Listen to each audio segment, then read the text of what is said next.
This is a free podcast from Venue Cymru's international concert series. My name's Owen Burton, and in November 2015 I was able to talk with renowned concert pianist Leon McCawley before his solo recital that evening. I began by asking Leon how he became a concert pianist and what that journey was like for him. Well, it took a lot of practice, for starters. A lot of work was involved. I didn't come from a musical family at all. My parents can't read a note of music, but they wanted their children to learn the piano. So I was drawn to the instrument at home. If it had been another instrument, I might have been drawn to that. So I think it was fate, really, that brought me to the piano. But from a very early age, all I remember, really, is being so enthusiastic about music. It didn't have to be piano music, it was any type of music. It was listening to pop music on the radio, classical music, ballet music. My mother used to play a lot of ballet music. So anything, I was inspired by the sounds of music. So after working with a local teacher in a village near Warrington in Cheshire, where I was brought up, the local teacher realised I had some talent and needed to be pushed, and recommended me to go to more of a specialist music school. I also had, before learning the piano, I, like all youngsters, learnt the recorder and played the guitar, so I had quite a varied younger musical education. And also at my primary school, I had great education there. But it was really, what really catapulted me to decide that I wanted to become a concert pianist was working with a great teacher in Manchester called Heather Slade-Lipkin. Firstly, I worked with her at the Junior Royal Northern College of Music, and then when I was 10, and then moved on to Cheetham School of Music and studied with her there for 7 years, all the way through to 18. And at 11, I wasn't sure that I wanted to have a career in music. I had no concept of what that meant. I was just passionate about playing the piano. But my teacher was very keen on me to do lots of competitions to gain experience. And the very first competition I did was when I was 12, and it was in Surrey. It was called the Surrey Young Pianist of the Year. And I won the first prize. And I think from then, it made me think, well, maybe I'll give this a go. I will give this a go. Maybe this is what I'm going to do. Also, there's a television broadcast of the local TV. I forget where it was. I think it was in Liverpool. I think it was on the Northwest Television. And there's an interview of me. I was very shyly said. I was very shy at the time. I still am a little bit, actually. But I said, I want to be a concert pianist and I want to study in America. I want to go to America to study. And it was true. I ended up going to America to study when I was 18. So back then, I knew what I was going to do. It's very very unusual, I suppose, but it's really been the only thing that I've wanted to do.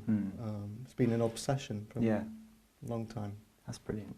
And winning the Beethoven piano competition when you were a very young man, was that the kickstart really of something massive, or was it an overnight thing? How significant was that? I was 19 when I won that competition. I didn't feel that I was a young pianist back then, but I was a baby as far as piano career goes. But it was actually earlier, when I was 16, that I won the Young Musician of the Year, and that's because that was on the television. And I gained so much experience from doing that. But even though I didn't win the whole competition, I won the piano section, it led to a lot of concerts. So I'd have to say that was 1990, it's 25 years ago now, so that makes me feel old. But that helped to launch my career, the young musician, especially in this country. It was the starting point. But the Beethoven competition was the first international competition. At the time, I was studying in Philadelphia at the Curtis Institute of Music, and my teacher then, Eleanor Sokolov, really didn't want me to enter too many competitions too soon. I was a second-year bachelor student at that time, and she would have preferred me to have enter the competition slightly later, when I'd gained a little bit more experience.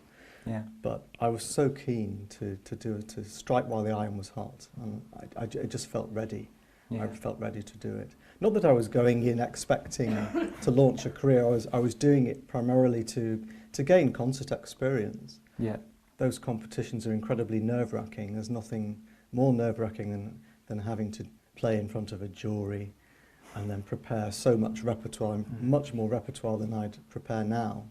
I'm giving a solo recital tonight of 90 minutes, but to prepare all the repertoire you have to do for a competition, so much to do, so many rounds and then concertos, all has to be prepared and polished. So I was doing those competitions for my own experience, but then delighted that I was able to win the competition in Vienna. But that was an incredible moment because I got to play in the Musikverein in Vienna with the Austrian Radio Orchestra in the concerto final. So that was thrilling. It was on the television in Austria. Yeah. As far as was at the start, it wasn't really. This competition didn't give me the concerts that I'd hoped. I did get a few concerts out of it. Yes. And sometimes you just never know how things are going to work out with competitions. Even if you win them, you're not necessarily going to be assured of any career or any concerts. The prize was amazing. I was given a Bösendorfer grand piano, which I still have today and happily practice on it in my studio at home. So that was an incredible prize, and obviously there was prize money. But and I got a few concerts out of it. And there was a tour of Japan. And some concerts in Austria. But then there it didn't really lead to anything else. It was the Leeds competition, the international competition I did later on in the year that I didn't win, but I came second in, that led to many more engagements and helped to establish my career in the UK. Yeah.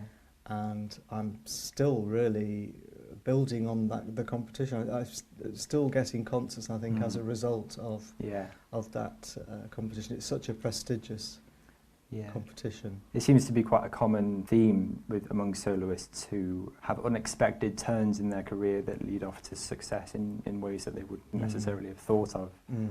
But you were talking there about playing in concertos and playing on your own. Obviously tonight we're hearing you on your own on a stage. I just wondered what were the different challenges between performing a piano recital like you are tonight and performing as a soloist in front of an orchestra, or does that stay the same in terms of your mindset? No, they're two totally different things. Yeah. It's taken a long time to adjust, growing up and not having those experiences of working with orchestra. The first time I played with orchestra I was 15, and I really hated it.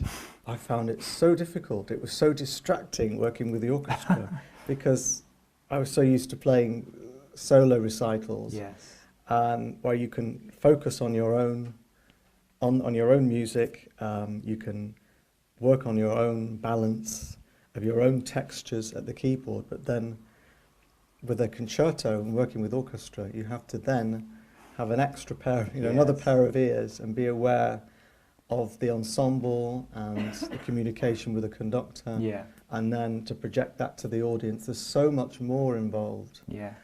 And you really aren't as free to do exactly what you want.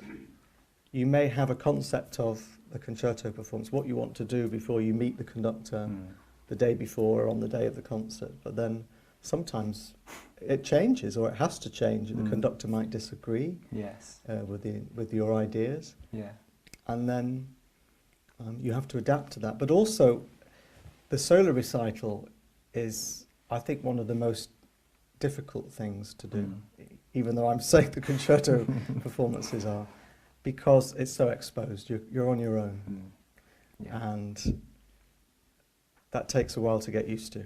And each hall is different, each acoustic is different. The most problematic thing being a pianist is we have to play on a different piano for every single concert that we give. I'm so envious of string players who bring their own instruments around with them. And they complain about the humidity, the atmosphere of the hall, how it's affecting their instrument, but I have to deal with a different piano every single time. You have to turn it around and always look at the positive side and try and bring out the best. Most of the time I work on really, good Yes. quality instruments. Yes. But now and again I come across one and think, oh, I can't do my best tonight for the audience. And I feel totally let down. I think Yeah.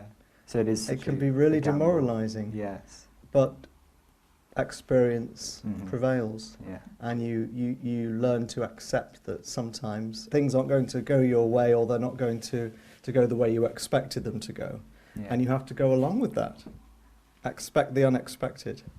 And Absolutely. I've learned to enjoy that aspect of giving concerts. Yes. If you don't celebrate that aspect, then there's really no point being a performer, because everywhere is totally different. Yeah. And I love the fact that I can communicate with an audience in, whether it be an intimate venue or large scale, larger hall. Tonight's a really large scale hall. You create the atmosphere, and you have to believe that you are projecting well to the audience. Yes. And sometimes you really feel and sense that. In a smaller hall you can sense it more, Yeah. and it can be really electric. Mhm. And sometimes it changes my interpretation. I like to just leave a little bit, maybe, can't really give an exact percentage, but it depends on the evening, but I'd say at least 10% of my performance will be different every time I play, Depending on the room. depending on the atmosphere. the atmosphere. Mm. Yeah. That's fascinating. Mhm. On the music that you're playing tonight, when you're preparing for a repertoire such as this, Mm. how do you approach it? What's your day-to-day routine? Well, that's one of the joys of being a pianist. We're so lucky to have such a wide range of repertoire. I will never be able to learn all the repertoire I would like to learn in my lifetime. There's so much that I still haven't learned. And I'm hoping to do as much as I can, but it'll be impossible to learn everything I want to learn. We've got 32 Beethoven sonatas. I'm getting there gradually. But 18 Mozart sonatas, I've Yeah. recorded all those. The Rachmaninoff preludes, I'm playing 3 of those tonight. There are 24 of those. I've learnt all those, and the Chopin, there are 24 preludes. But yes, I don't think I won't be able to learn everything of Chopin. I love Chopin's music. It's just so much. There's so much. Yeah. So how do I go about preparing a program? It's a lot of fun preparing a program. I try and think about links, composer links sometimes, connections with composers. Mhm. Also harmonic links. And that might not be, as a listener you might not be so aware of it, but for me it's very satisfying creating those harmonic links. For example, I start tonight with a C major sonata, then I lead on to G minor, to the prelude, Mhm. D major prelude, they link Yeah. this cycle of fifths, Yeah. and so on. But I end the second half with the D minor variations, which will then, the Mendelssohn D minor variations, and the second half I'll end in D minor at the final prelude. So, not that I want the audience to be aware of that, but for me, somehow, it creates a unity Yes. of a program. Yeah. So sometimes the unity can be harmonic, but then other times I like to build through a program so it really builds to a huge climax. Mhm. The finale, the final prelude, is a huge, terrifying climax. I'm afraid it's not going to be a happy ending, this recital. It's a tragic end. It's the most dramatic final piece. Ends in a cascade, bangs, 3 bass Ds right at the bottom of the piano, these Ds.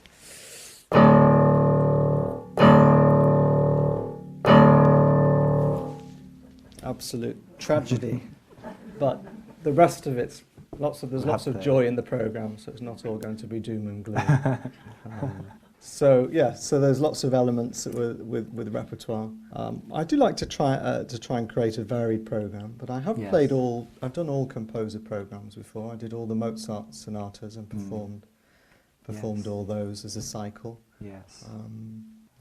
But yeah, I think from an audience point of view, I think you want to hear a varied program when you come to a recital, don't you?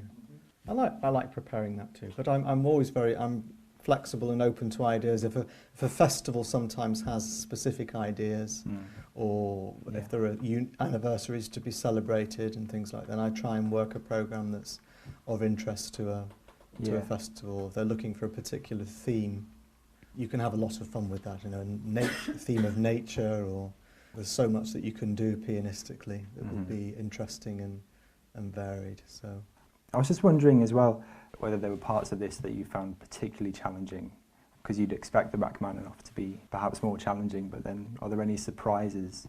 Yeah, everything's challenging. Yeah. Also, the fact that I memorise my recitals, that's also a huge challenge. It doesn't get any easier. It takes a long time for me to memorise my recitals, but I'm glad that I do it. Then I really feel I can perform with more of a freedom. Obvious technical challenges. Rachmaninoff and Chopin were phenomenal pianists. They were great composer pianists, and undoubtedly they were wonderful players. Not only virtuosically, what they could do virtuosically, but also poetically.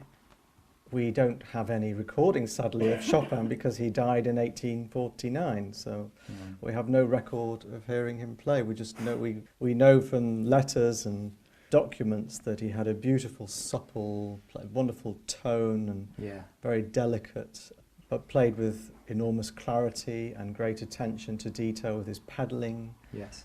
Also, we know the same of Rachmaninoff. We have recordings of Rachmaninoff. He's one of my favourite pianists on record, and you expect Rachmaninoff to be completely heart on the sleeve, absolutely full-bodied, romantic, which it is, but at the same time he played with tremendous clarity.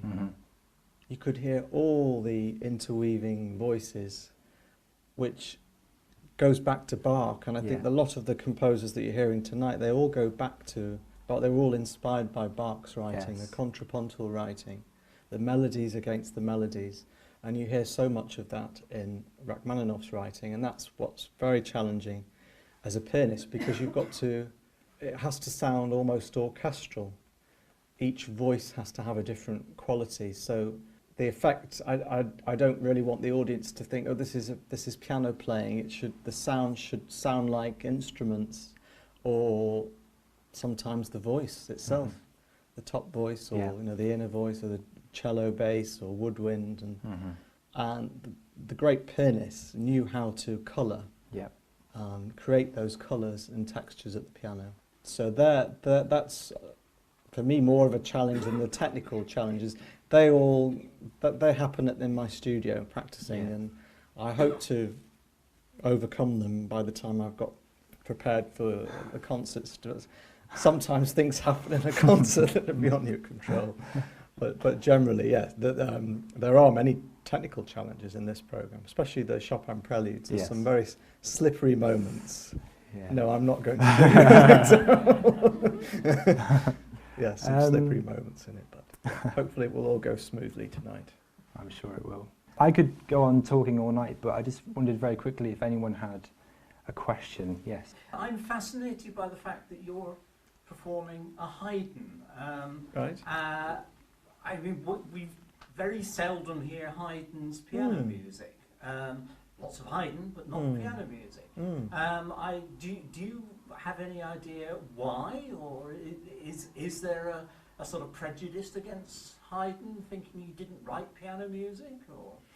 No, I don't think so. I'm surprised you're saying that. Do you not hear Haydn played in this area, or do you go to concerts? Haydn, yes, but not Haydn. Not Haydn's piano music. Oh. Yeah. Well, I'm glad I'm playing one of the sonatas tonight. Yes, and it's a delightful one too. Yes, I mean Haydn is full of wit. Yes. There's great humour in his writing, and what's so unusual about him? He was quite revolutionary. He really. There's so much interest harmonically in his music. It's constantly changing key, which in the day of sonata form and 18th century music was very unusual. And he also took advantage of the advancement of the keyboard at the time. So there's some unusual keyboard effects. I don't know whether I can show you here on this piano, but there's one element of this sonata where which is unusual for the time, where you have to depress the damper pedal for the whole time. So the whole...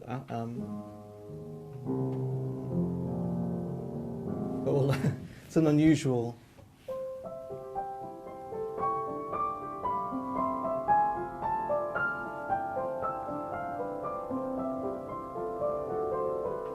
like a music box effect, rather. This is without the pedal.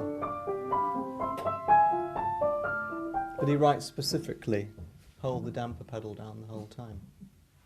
So that's very unusual.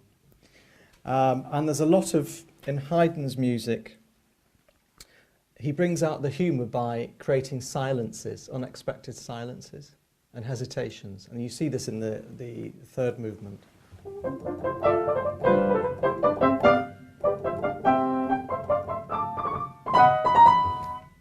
All of a sudden it changed and there's a pause. Where's it going? And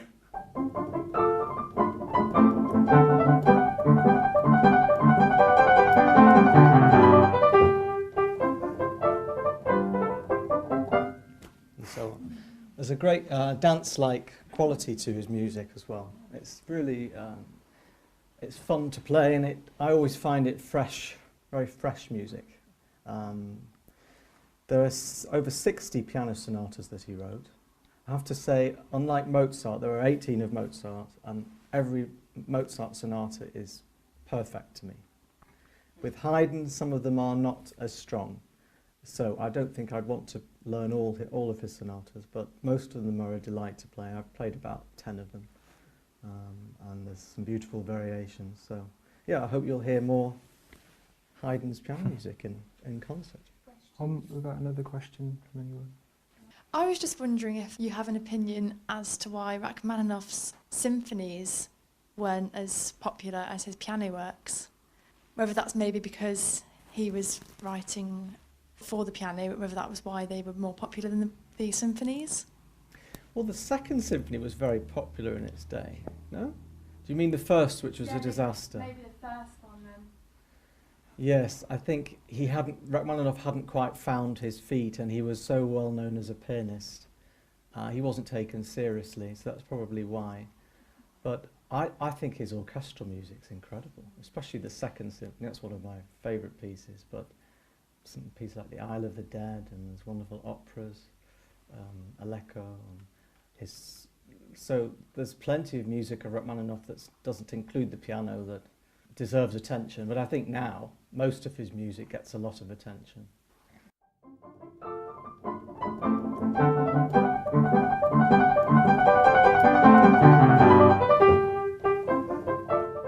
That was concert pianist Leon McCawley before a fantastic recital of Haydn, Mendelssohn, Chopin and Rachmaninoff.